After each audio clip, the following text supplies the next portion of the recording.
Okay. Hi, everyone.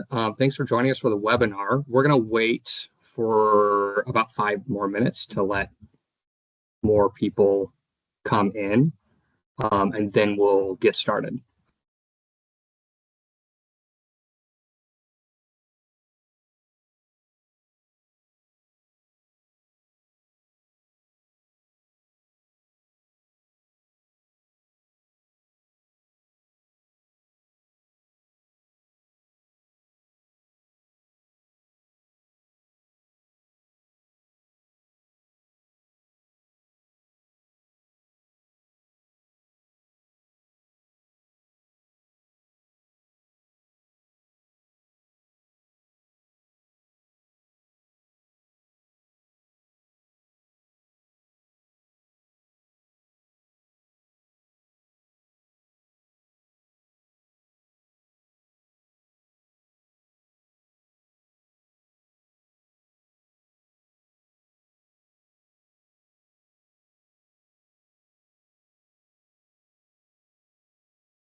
For people who have just joined, we're waiting until 10:05 to begin, just to let everyone filter in.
Okay.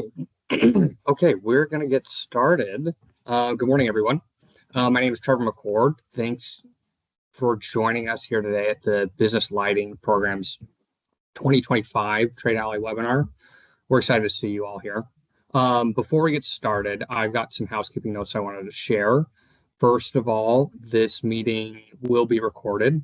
We're going to make a copy of the recording available for your reference. You can share that with other team members that weren't able to make it today. Secondly, there's a survey that will be available for everybody to provide feedback at the start of the presentation and at the end. There will be a QR code you can scan to access that survey. We'll also share a link of the survey in the chat.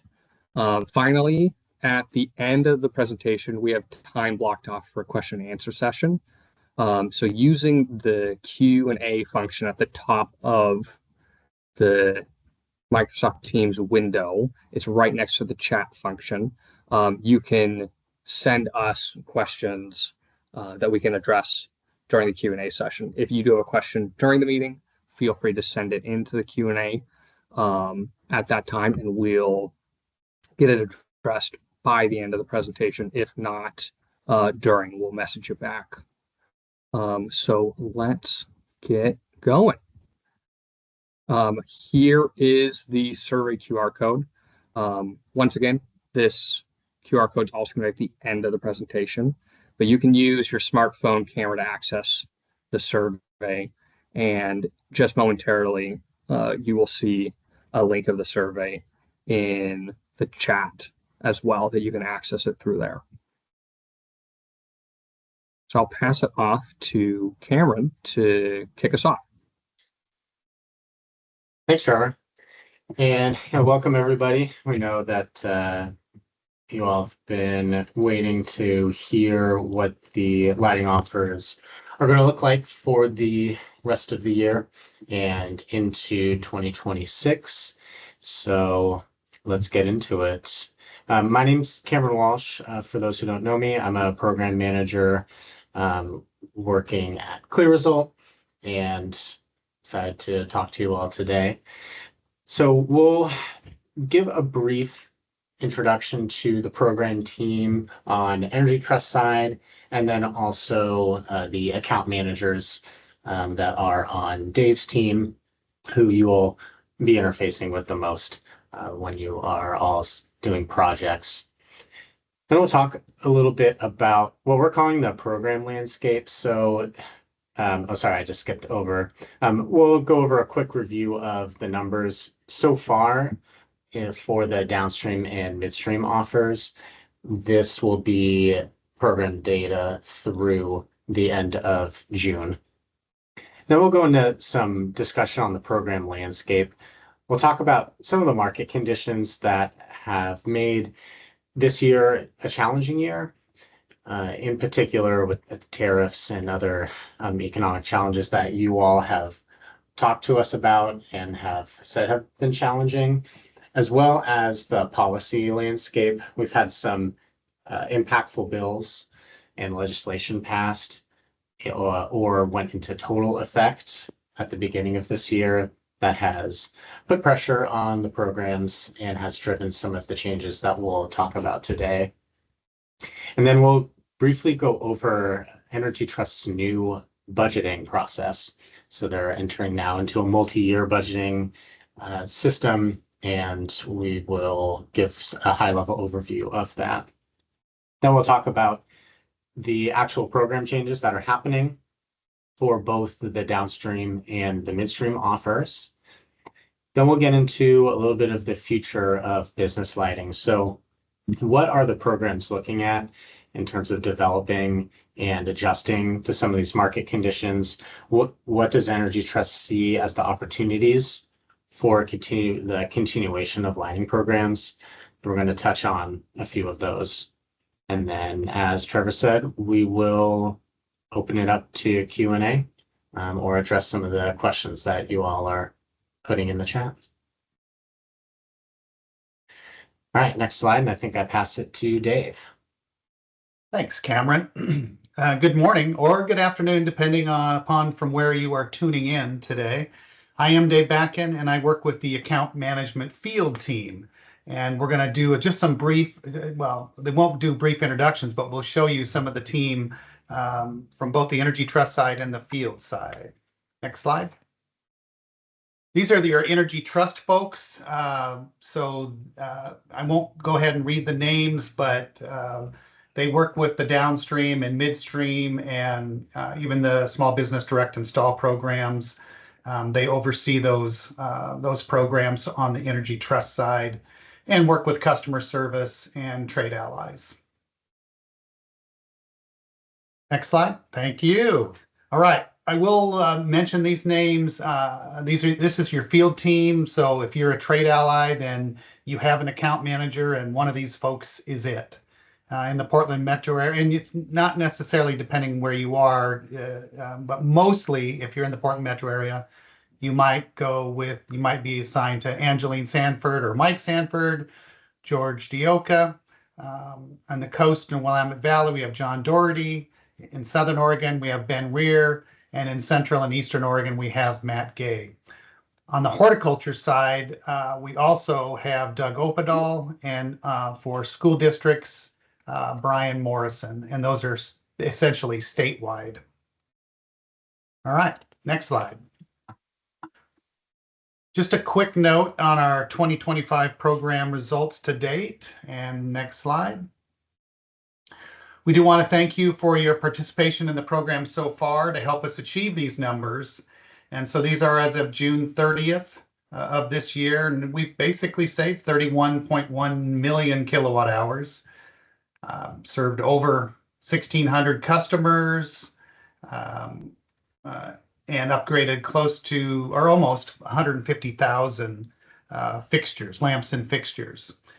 We do, again, as I think Trevor mentioned, or maybe it was Cameron, I'm not sure, we recognize there have been some exceptional challenges and that we've faced together. And we appreciate you sticking with us and for all the work that you and your teams do to help customers save energy.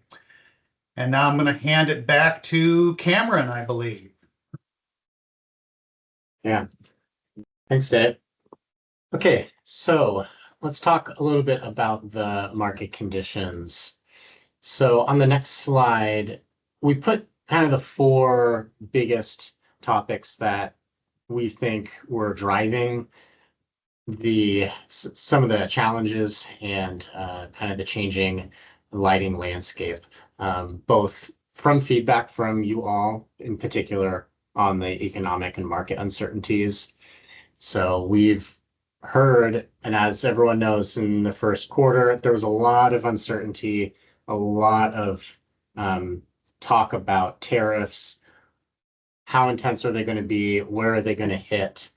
And through that, we saw price increases from manufacturers. And that had a direct impact on distribution, and it also impacted the willingness for customers to pursue some of these projects. So I think everyone knows on this call, customers, when they're doing these upgrade projects, they want to be able to have a stable market environment so they know that they have the funds available. But it seemed that in the first quarter in particular, customers were just wary of spending money to pursue these lighting upgrade projects.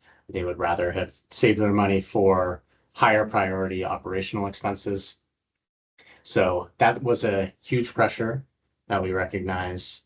And hopefully that's getting a little better as there appears the uncertainty has seemed to level out a little bit. Tariffs weren't as intense as originally thought, but we're continuing to monitor that situation. And we ask that you all, if you are hearing things from customers, if you're seeing things in the market, as our direct line to customers and to your own businesses, please let us know. We're interested in the dynamics of these market changes, and it can really help us deliver these offers in a way that is effective.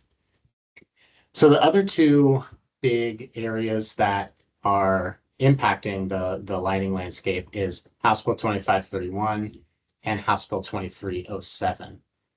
House Bill 2531 we've talked about for the past couple of years as it's been slowly ramping up, and there's no getting around it. It has a large impact on what we're able to offer. But then House Bill 2307 is kind of a new entrant in the landscape that I will get into some details in just a couple slides. So on the next slide, if you could advance one, I just want to do a quick recap of these two policies and how they are affecting the lighting offer and what we're able to incentivize. So HB 2531, it prohibits the sale or distribution of fluorescent bulbs and tubes. It was fully into effect in January 1st of this year. Energy Trust had a grace period that they received approval from the OPUC on to continue offering incentives on projects through the middle of this year, so through June 30th of 2025. That's the entire reason why we have to do these mid-year relaunches, is because that grace period of offering incentives that we might not be able to offer in a cost-effective way anymore. That's why we have to go back and kind of restructure these offerings right now. So really the impact of this, once there is a law that removes the fluorescent technology as a purchasing option for customers in the state of Oregon, it then becomes very difficult to incentivize LED technology, as depending on the light we're talking about, that purchasing option in the marketplace now is just LEDs. So we're incentivizing a customer to buy an LED when really the only option they can buy is an LED. And the entire kind of concept of energy efficiency incentives is to get a customer to choose the more efficient technology over an inefficient technology. Well, that assumption will take a hit if the customer can no longer buy a fluorescent T8. Instead, they can only buy TLEDs. And so it becomes difficult to justify to the OPUC that we can offer incentives on TLEDs. So that's kind of a little recap of HB 2531. We'll go a little more in depth into the measures and how that's looking for the midstream and downstream offers. I talked a little bit about TLEDs, but we'll get more into the nitty-gritty there. Let's see anything else. Next slide. So 2307. This is an interesting one. It's quite new at this point. It went into effect in May 2025, right when it was signed. And this bill is designed to recognize challenges that school districts face with upgrading their facilities. So what this law does is it grants an extension for schools on that fluorescent sales ban until 2030. So that means that distributors and sales reps can sell fluorescent technologies in the state of Oregon to school districts. So then, kind of in contrast to HB 2531, because fluorescent technologies are now back on board for a specific sector, then we are able to offer incentives to incentivize schools to not purchase fluorescents, but to purchase the efficient technology, being the LEDs. So that extension is active through 2029. It ends at the beginning of 2030, allowing schools the time that they need to upgrade their facilities. 2307, though, is only it only affects public school districts, so public K through 12 schools. It does not impact private schools, colleges or universities, or any non-district affiliated schools like most charter schools. So it's only it only affects public school districts. And we'll talk a little bit later. Part of the reason for the delay on these offerings was this was such a new and impactful bill. Energy Trust was able to integrate this law into the midstream offer. So we can talk a little bit more about that in future slides.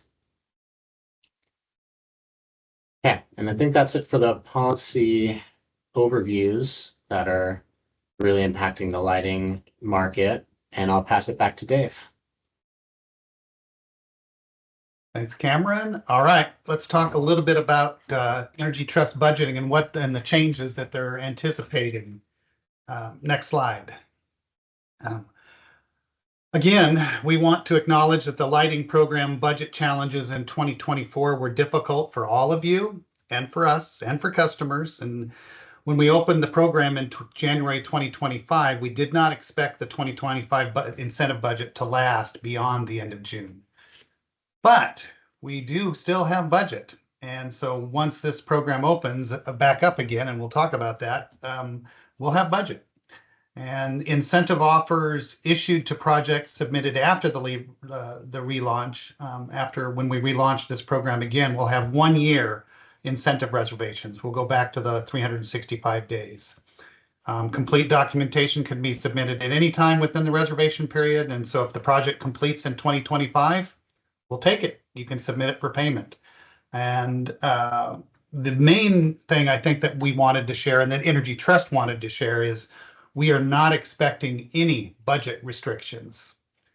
And so, and this will a little bit, we'll talk about the significant shift to the budget, and that's what's going to help this is that they're going to a multi-year planning process. It's still in progress, and incentive budgets and targets for 2026 haven't even been set yet. But again, we're not expecting any budget restrictions in 2026, and we'll continue to share updates on the budgeting process for 2026 and beyond as information becomes available later this year. All right, and I think next slide.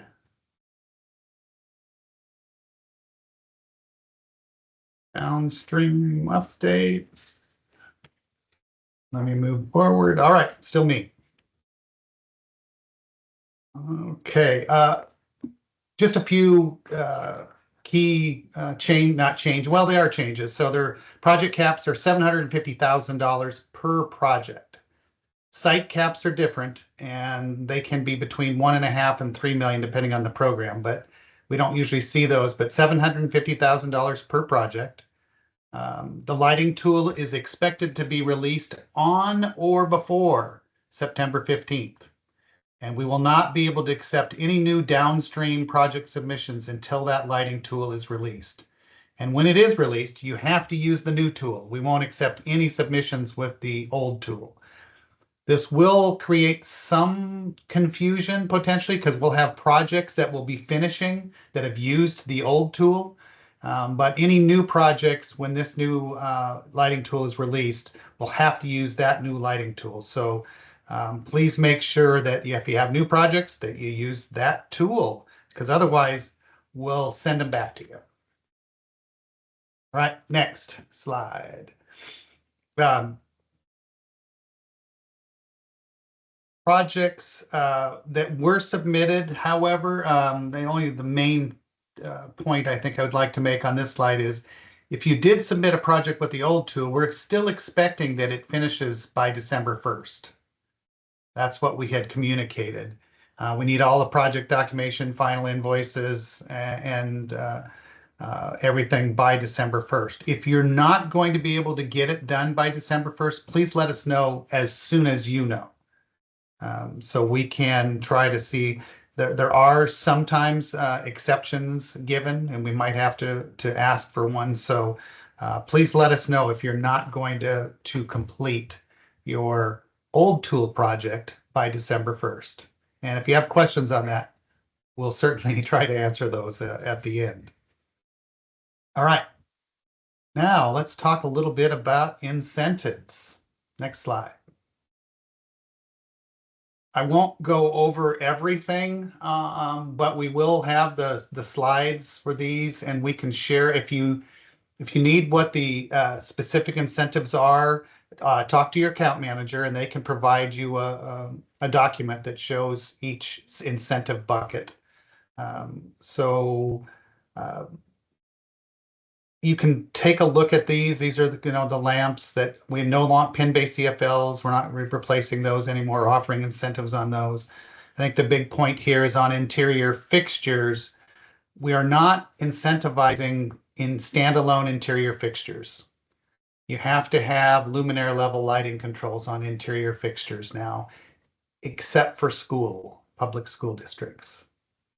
And that's on the midstream side for the rest of this year. And Cameron will talk to those incentives. And you can see the high bay, low bay fixtures. Next slide. Here are your exterior fixture standalone controls. We're no longer incenting case lighting. I'll just leave it up there for a minute. We did lose also 100 watt and higher hardwire occupancy fixtures. Occupancy sensors, sorry. Just due to cost effectiveness. Next slide. And custom measures, and if any of you do street lighting. On the custom measures, the standard custom measure went from 20 cents to 25 cents a kilowatt hour.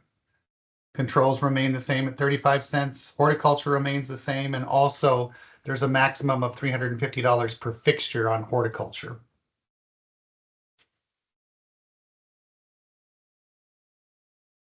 All right, next slide.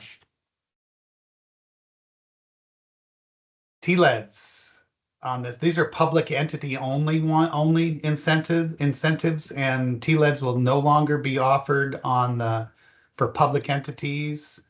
Cameron, do we get those from school districts? I think we do on the midstream side. Yes. So Cameron will talk about that.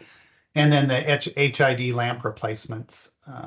Again, we lost one wattage bucket. The 160 watt and larger are no longer offered.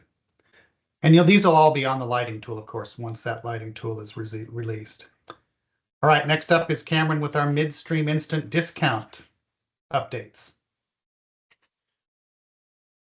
Thanks, Dave. Okay, so midstream, because of the implementation of House Bill 2307, Energy Trust was able to bifurcate market segments within the midstream offer. So it's going to be a little more complicated than the midstream offer has been in the past, but ultimately we're able to allow some more measures like those TLEDs to continue to be sold to public school districts. So some of the changes I put here in just a quick little overview. So for any non-school projects, which we're just calling market projects in the coming tables, we can no longer offer TLEDs. Standalone interior fixtures were not cost effective, and then pin-based CFL. So really that mirrors what happened on the downstream side. But then for school districts, we are able to include TLEDs and standalone interior fixtures where it's just the fixtures. They don't need to have the LLC system installed to receive incentives for schools. Pin-based CFLs, though, are still no longer offered for schools. So that's consistent between the two market segments. But the upshot here is school district projects. We can incentivize TLEDs and standalone interior fixtures. Next slide, please. So then I'm going to talk a little bit about the incentive changes, because as we get into the tables, it could get a little complicated. So as for incentive increases, where we were able to increase incentives were really advanced controls and those measures to really incentivize LLC systems. We'll talk about it a little later in the future of lighting and kind of the opportunities for lighting programs, but advanced controls, LLC systems, NLC systems, that's really where lighting programs need to go to achieve cost-effective savings. So that is where we were able to increase incentives those increased incentives are directly related to the increased savings that LLC systems are able to achieve. So that's a big focus of this coming year is we've got to get control systems out there. We're also able to increase incentives for schools. And I say that in relation to the non-schools or just the market sector. The changes driving these incentive increases and incentive decreases are really the max incentive that we're able to offer for some of these measures. So HB 2531, because it removes the fluorescent technology as a purchasing option for customers, really down the line, that has impacts on the amount of dollars that we're able to incentivize for measures that are really impacted by that. So for some measures that, for all intents and purposes, survived the cost effectiveness test, we had caps on the maximum incentive that we were able to offer. And I'll point those out as we go through the tables. But where that was really a factor, we set the incentive at the highest possible amount that we could. But you'll see between the just market non-school sector and the schools sector, there are incentive differences for the same measure, and that's really what's driving it. It's that legislation and the impact to cost effectiveness and the maximum incentive that we're able to offer for some of these. Okay, so let's get into the incentives. So again, this is all for midstream. So HID to LED screw-in, no real change, which makes sense, right? HIDs aren't fluorescent technologies, so HB 2531 really has no impact for these replacements. So we're able to just offer the same incentive for both schools and non-schools. Next slide. TLEDs. So this is where we start to differentiate between what is available for schools and what is available for the rest of the market. You can see they're not available for the rest of the market because of 2531, and you can see the school's incentive in the right-hand column, where we are still able to incentivize TLEDs for school projects. Slide. Okay, the tables start to get a little more intense because now we're talking about controls. And as I mentioned a couple slides earlier, we're really trying to incentivize control systems. We want to see that increased adoption. They're good for customers, they're good for savings, and they will really extend the life of lighting programs. So interior fixtures. You can see for non-schools, we can't incentivize any standalone fixtures. And then you can see for non-schools, just the market incentive, what their incentives are with LLCs. And you can see that they are lower than their school's counterpart. Again, that's driven by the maximum incentive that we're able to offer.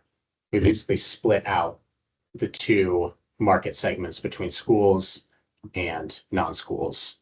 And this is the maximum incentive we were able to offer. You can see the 25 watt or less bucket, even with advanced controls, we're not able to offer those. That's again due to cost effectiveness. Really, it's the increase in materials and labor costs to install the LLC system on interior fixtures that are that low wattage. The collective savings weren't enough. That controlled wattage savings just wasn't enough to make them cost effective. So we're not able to offer those either. But you can see for the rest of the wattage buckets, 25 watts and up, their incentive amounts with and without LLCs for schools. Okay. High-low bays. Similar here, but this is really the prime example of what happened when we have a measure that survived the cost effectiveness test, but had some pretty large caps on the, or I guess tight caps on the maximum incentive we're able to offer. So for high-low bay fixtures, if we're doing a 50-watt high-low bay in a non-school project, that's the incentive through midstream is $5. We wanted to still bring these to market, even though they're low, because we still thought there was benefit to having discounts for these types of projects and for your customers. But you can see the impact is quite large. So the incentives for non-schools with just standalone high bays, $5 to $50. And then you can see with the control system, it's ranges from 50 to 90, so quite a bit higher, but still lower than what we're able to offer for schools, again, driven by the maximum incentive caps that we can offer. So there we have it for high and low bay fixtures. Again, no need to memorize all of these. These slides are going to be made available to everybody and for reference, and then the websites for midstream are updated with the current amounts on Energy Trust website. So those are live as well, where you can refer to these incentive amounts. Okay, next slide, we'll wrap it up with the interior fixtures. This slide's a little egregious, sorry, lots of rows. Again, though, you can see the amounts for standalone exterior fixtures and then with their control systems in place. We also have recessed cans on here, and you can see there's those incentives as well. The interesting thing about this is for that 20-watt or less bucket, the maximum incentive and that cap level was low for both the regular market and schools incentive. So you can see those fixtures, that $5 incentive, and then 45 if it's connected to an LLC system, that affected both. Yeah, so those are exterior fixtures, excuse me. And quick plug here, again, these slides will be shared, but for instant discounts, you can see the list of enrolled distributors by clicking that link, and can find some purchasing options for your customers. And that is it for the incentives. So I'll go to the next slide and I'll pass it back to Dave to talk about some of the opportunities that Energy Trust is looking at.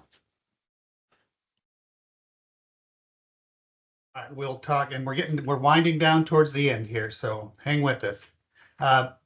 Next slide, we're going to talk about the future, what the Energy Trust is looking at, and the future opportunities. You can read them here, but we're primarily looking at advanced controls, which we've talked a lot about, comprehensive design, LED to LED retrofits, and then target customer measures like we're doing with schools right now. And then what's the new technology? What's next?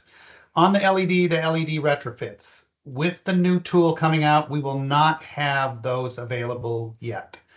We're looking at it, and hopefully there will be an update maybe by the end of the year. Well, maybe, as I plead with Cameron to put that into effect, but he doesn't really have control over that. But I mess with him anyway.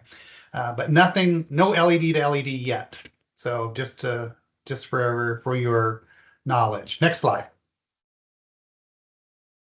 Advanced controls. Energy Trust did participate in a nationwide study on the next opportunities for the lighting market, and advanced controls is one of those areas highlighted as high savings opportunities. We do have really good incentives for advanced controls throughout our lighting offers, and we've seen that customer interest and adoption in controls technology is increasing, and we expect that trend to continue. As the advanced lighting controls technology continues to evolve, we anticipate it'll become easier for customers to adopt. And we believe there's a competitive advantage in learning these systems and installing these systems, and we're committed to supporting Trade Allies with education. So you will see some opportunities for in-person, hands-on education on advanced lighting controls. So maybe one by the end of the year and at least two for next year. So we'll let people know when those are available. We'll try to do a webinar as well for those who aren't located in Oregon, but that is a more difficult.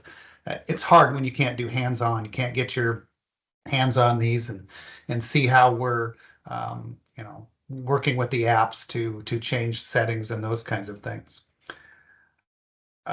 There are some field considerations when working with advanced controls, including commissioning to make sure that the systems are installed correctly. High-end trim can be used to help balance lighting design and drive savings. But as a program, we're exploring commissioning research and potential offers to encourage control, tune-ups, and maintenance. We will be looking to make sure that when advanced controls are that you've worked with the customer and they have been trained on how to use them. And so that will become part of our verification process. Next slide.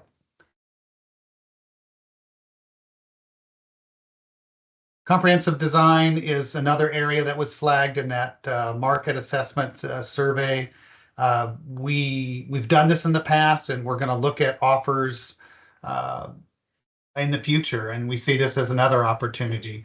Lighting design, looking at a more comprehensive review of the space is important, and we think it addresses customer needs and their usage.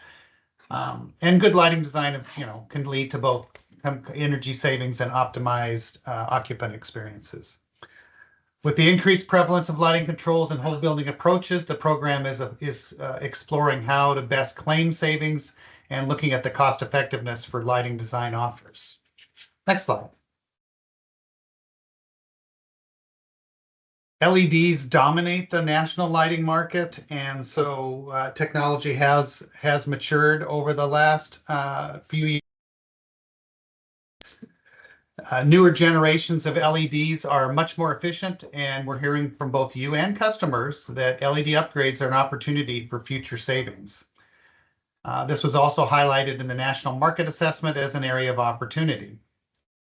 Right now, as I mentioned, the lighting tool and measures do not account for LED to LED upgrades, but we're looking to do some future analysis to try to figure out how to make that happen. We also are one of the first states to implement the fluorescent lighting ban, so there's some investigation needed on how LED to LED upgrades will meet cost effectiveness requirements. And so we're looking at the other states that are doing that to try to learn something from them. But I am hopeful that there will be an LED to LED measure soon. Next slide. We've talked about the school-specific offering, and this is another opportunity that we're tracking. And because of House Bill 2307, Energy Trust can provide a wider range of incentives to public schools. And so there is kind of this separate pathway now for K through 12 schools via the midstream instant discount offering TLADs and standalone interior fixtures, incentives that are not available to the larger market or the non-schools market. And we'll explore future offers like this as well. And new technologies. We're tracking new technologies. The lighting market has always evolved quickly, and we're seeing opportunities with lighting controls and HVAC integration, for instance. And we're looking at exploring that for a future opportunity. You all have the best knowledge of all this. So if you have ideas and thoughts, please let us know. Let your account manager know. We can talk about it in the Q&A, but we'd love to hear from you. So either in the survey, you can put it there, you can talk to it in the Q&A, or reach out to the program staff. All right, No more PowerPoint. Well, it'll still stay up, but time for some Q&A. So use the Q&A chat function to submit your questions. And I don't know if we're going to do the unmute thing here, Trevor. Yes, Dave, you're reading my mind. I am gonna open up the microphone so everybody can chat. Let me just pull it up and allow everybody to join in. This will just take a moment.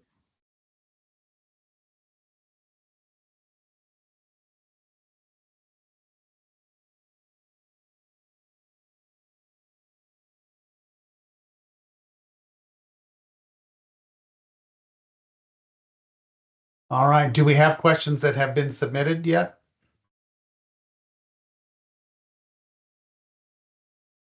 Okay, we've got a question from Hannah Massey that just came in. Is there any discussion around considering dimming/controls for HORT projects, HORT projects? Yeah.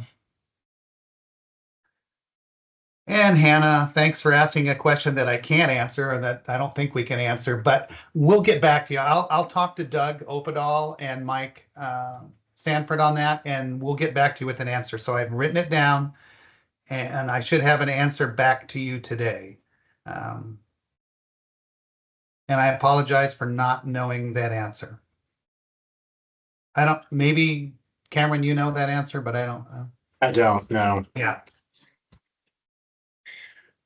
So I can't address Alejandra's question on standalone interior fixtures as custom. So you can try them through the custom route. As you know, custom measures go through their own cost effectiveness test in the lighting tool. So if they turn out to be cost effective through the lighting tool, then yes. Yeah. So usually when custom measures are for when you drop the number of fixtures by 20%, but you can also, if a measure that you've tried shows not cost effective, you can click that custom checkbox. And if it turns out to be cost effective through the lighting tool, it's a go. Like Cameron said. Other questions? For those who don't want to use the Q&A function, you now are able to come off mute. Feel free to raise your hand and then come off mute and we can chat with you live. But you still have the option to use the Q&A if you want to type it and send it in. I'll also address a couple of the questions that were in Q&A that we've commented on, just so everyone hears the same thing. So Greg had a question about why case lighting is no longer available. So case lighting dominantly replacing fluorescent lamps. So that was impacted by HB 2531, and they are no longer cost effective. And then he also pointed to the opportunities in LED replacements. So again, that's something that we've heard from all of you, and we're looking at developing a measure and seeing if that is cost effective. I also want to point out, Laura had a question about midstream incentives and when they're active. So they are active right now. The midstream offer opened up July 24th. You can make sales through the midstream offer, and you can validate products. That's all working. It's not the September 15th date. That is for the release of the downstream lighting tool.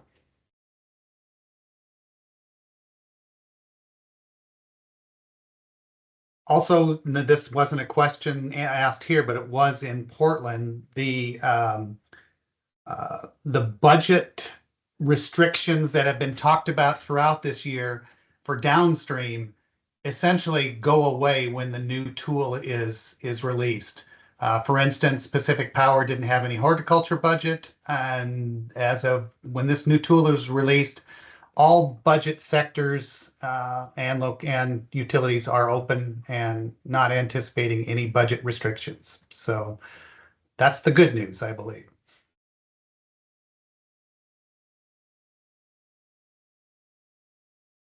Other questions?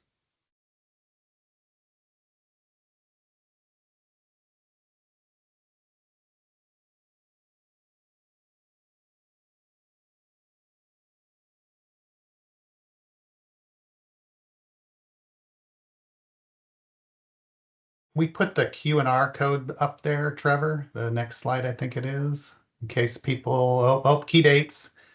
Yep, there's the July 21st, on or before September 15th for the lighting tool. For those previous projects, final date to submit invoices and final paperwork is December 1st. Let us know if you're not going to be able to make that as soon as you know. For horticulture projects and dimming, that's to be reviewed by Doug. So Hannah, if you have a project where you want to utilize controls for horticulture, indoor horticulture, send that to Doug and have a discussion around it, and he can approve or disapprove accordingly. Thanks, Mike. You bet.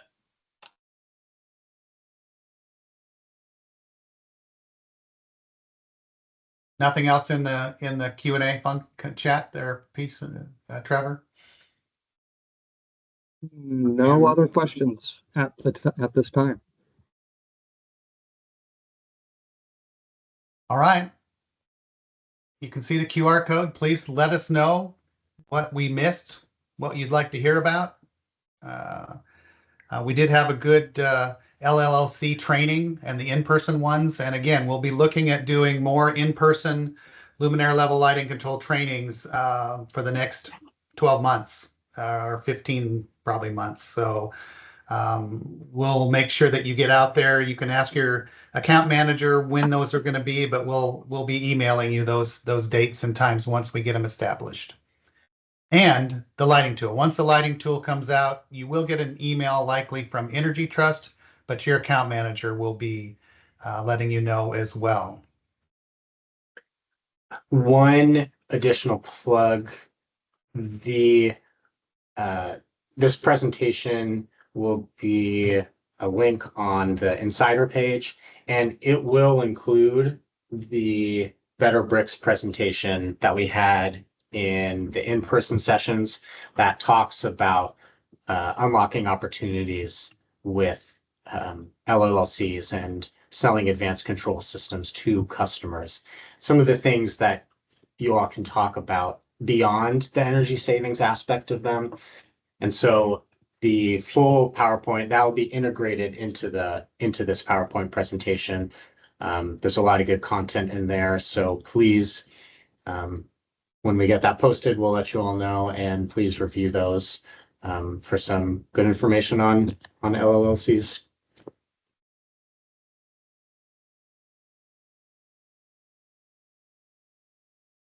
Okay. Thank you so much, everybody. Thanks all. We look forward to lots of projects, both on the midstream side that is open and the downstream side once that tool comes out. And if you have questions, again, call your account manager. Okay. Take care, everybody.